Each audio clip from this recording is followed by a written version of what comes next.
+2. It's all about the orange juice, Nasi. I noticed the OJ. I have wonderful news for you, Yasser. What's that? No Italian, no Rui Lopez today. Oh no, None no of the Sicilians. No, we do have Italians. Sicilians. Two Sicilians. Oh, okay.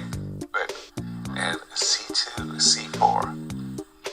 Whoa. G6. G7, G6. I suddenly saw Peter perk up as he saw G6. Not Alireza, I think, is more of a King's Indian player than a GRUNFELD player. I wanted to ask. A lot of people don't like to play the knight c3 moment because they're worried about a GRUNFELD, and therefore they play moves like g2, g3. But if you know for sure your opponent is going to play d6 and not d5, would knight c3 be an automatic? You want knight c3? Here we go. On the board, and let's see what... In terms of the tournament situation, Oh I think, no, we've got to... Yeah, I mean, for Alireza, it really makes very little sense, I think, to go to the King's Indian. He's in a very, very good situation, both in the Sinquefield Cup proper and in the GCT standings, too. Doesn't really look like he needs to take excessive risks, and these days you just describe playing the King's Indian. By move 3, you describe it as taking excessive risks. Compared to most of other chess theory.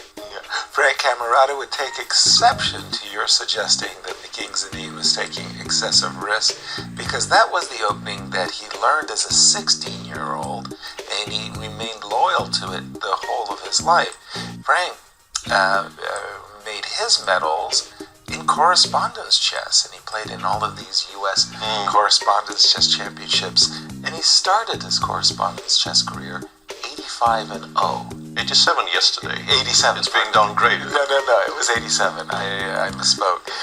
No King's Indian, which Frank would have just absolutely loved to have seen, but d7, d5, have we got a... Do not despair. Wesley's thinking, I guess he was surprised by the opening choice of Alireza? Because I wanted to ask you, Peter, Alireza, what lines of the GRUNFELDs is he known for playing? I don't know. Well, I mean, GRUNFELD is a line. I don't think... generally, it's not Black's choice. It's much more White's decision what to do in this spot, and White has a lot of very distinct possibilities, which are very separate from each other. Right. All kinds of lines with he takes d5, and then these days, arguably the most fashionable replies to the GRUNFELD don't even involve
structure on the queen side. The split pawns.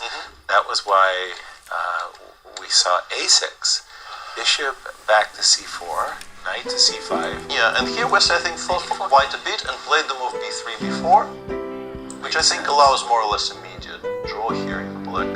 I think knight takes e3 is completely fine, but a6, a5 is even cleaner, I think. a6, a5. Yeah, just go a6, a5, yeah. This is even cleaner, you say?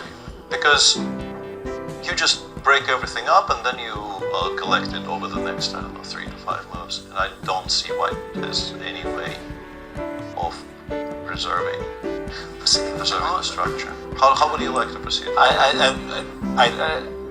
I'm saying tactically, I see a variation that might be against c6.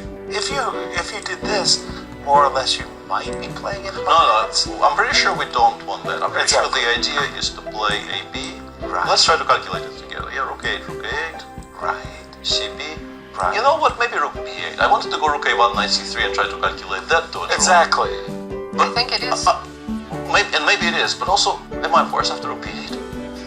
And that I wasn't sure about either. I think that is also basically an immediate draw. Because Bishop e5, knight c3, it might be worse. Bishop d5, The knight c3, b-pawn now and is bishop very e4. dangerous.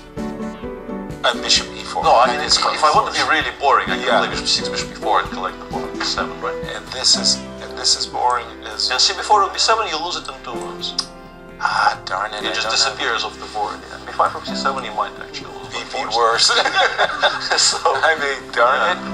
Okay. So a5 kind of ends, I think, The all discussions. chances over and over. There's a very cute line there I want to show you. Please. Castles. Yes. Knight takes c3 is the point. Yes. ba. Yes. Probably many things equalize here, but the one I just spotted on my screen is rook fc8. Okay. Rook fc1. You probably know what I want to do here now, right? Not take not c5? obvious. Rook c5. Rook c3. b4. b5. Oh. Such a beautiful move to make onto the board, Walk, right? walking into an en passant. No, that's pinned. No, that's pinned. And Ending up with a very, very level position. exactly. Yeah. Okay, so a6, by the way, that is not for me the most intuitively obvious move. I didn't actually see the refutation to Yeah, I think it's still fine. Yeah, I think he's intending to play something like knight d4 for now, right. and hope maybe he gets to play f3 king d2, and then he will be quite happy. Then But, he's interested yeah, in the but black will probably a6, find a way. a5 is a very cute, actually, it's not just cute, I mean, I think it's a very, very important point in The this best way segment. to equalize for black Exactly, without exactly. any trouble. There's some updates in Goofy's game. Yeah. I heard a woo. You discussed 4 versus 4, rook and bishop versus rook and knight. Yeah, let's stay with this until the handshake. Nothing. They will find a way to repeat something here. I suspect that they still have some work to do to get to the handshake. Let's continue to the other game that was... Gukesh? Yes, if you don't mind. Gukesh. Yes. Gukesh is still up a pawn. That was the MV. This game ended in a draw. I made a mistake. We could have waited for the handshake because that was certainly not long coming. When we left it, we had just saw the rook retreating to the c7 square, and I suppose